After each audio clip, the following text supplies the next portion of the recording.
Hey everybody, it's Jim with Stickley on Security, and today I'm going to be talking with Paige Hanson over at Secure Labs regarding a kind of messed up scam where criminals are posing as employees of funeral homes. If you find this interesting, go ahead and click the little like and share it with your friends, and please subscribe. Thanks.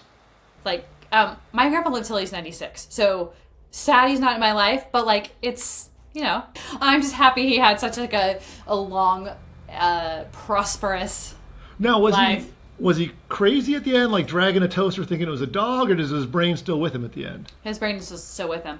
That's Yeah. cool. I Yeah, don't mind no. getting old if I can still at least remember to put my pants on in the morning. All right, so let me explain really quick what's going on here. So I was just reading about there's a new scam going on, and we were kind of just talking about this. So basically, what's happening is these cretins are going out and they're reading the obituaries, and they're finding people who have recently passed away, and then they're contacting their loved ones on behalf of the funeral homes and saying, "Oh, hey, we forgot to charge you for this," or "Oh, you need to pay this additional bill," or things like that. And they're getting people's credit card information or other personal information, and then ripping these people off. And I Oh my don't know, gosh. there's a certain, it's like Dante's Inferno. Like there's certain levels of hell, and I think you've gone to you might just be one of Satan's personal helpers at that point. How I don't know who could do this. No, they suck. They really do. I mean, because think about it. I feel like, when you have a loved one die or you're going through the motions, and the funeral home's the one that kind of advises you for a lot of that. So you're telling me, so it's essentially like the obituary, which, you're doing your thing, trying to tell everybody that they passed away. And then so they're just taking that info and trying to scam you. Exactly, because That's oftentimes in the obituary, they often will list the funeral home where the services are being held or other things like that. So the criminal has a lot of information already just by looking at the obituary. So then they can call on behalf of whoever that funeral home is, because they can literally reference the name. So now here you are, you're grieving. And that's, if you ever know, with scams, you always want to go after, or criminals always want to go after, it's not you, it's the criminals. They always want to go after people that have some sort of vulnerability. You either catch people when they're off guard, they're tired at night, things like that. I mean, who's more vulnerable when they've just had a loved one pass away? Like if you contact somebody whose parents, whose mom or dad passed away, they're not in the right state. I don't care if it's been a week or 2 weeks later. I mean, your grandpa passed away 3 weeks ago, and it's your grandpa. It's not even an immediate spouse, and still you're bummed about it. And it still will trigger you. If somebody calls up on behalf of a funeral home in this kind of a situation, you're not thinking, "Oh, this is a scam." You're just thinking, "I want to get this over with. Whatever this is, I just want to pay it. I just want to move on with my life because I've got bigger things to think about now." Of course. I mean, you're also, in charge of the food at the all the visitations and stuff. So somebody calls you from the funeral home, of course, your guard is down. That's the perfect time for them. All I have to say is scum, scum, scum.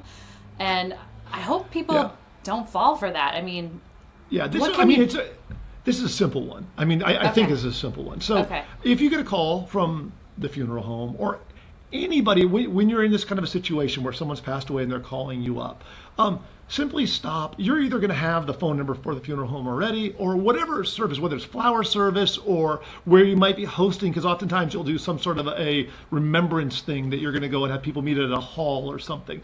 Whatever it is, just say, "Oh, okay, great. Thanks for calling. I'll call you right back." And they go, "Well, no. And they'll try to not let you hang up. Just hang up the phone. And then whatever contact you have for real, call back and say, "Hey, was that you that just called?" And they'll either say, "Yeah, what was that?" And you'll go, "Oh, no, I'm just making sure," or they'll go, "No," and you'll know you've caught it. And it is a nationwide thing that's happening right now. This isn't just localized to one little city or state, because remember, scammers can be anywhere in the world. So I could be sitting in Nigeria and reading the news now. I can see obituaries for any small town, and oftentimes they'll actually pick small towns because they realize that if you go after small town America, these people are going to be probably less suspicious and more just good people trying to do good things.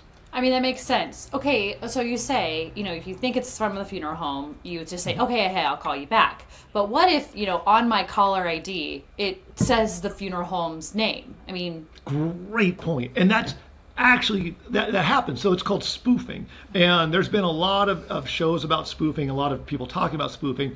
And I think lately what spoofing is where literally you look at your phone and the phone number that it's coming to you will be the caller ID of somebody legitimate. But when you answer it, it's not actually that person. It's somebody pretending or faking that phone number or spoofing that phone number. And recently there was some changes made to where you can no longer use spoofing apps on your phone from, like Google or Apple, those types of things. They made it more difficult, so you can't just put in a random number that you type yourself to pretend to be somebody.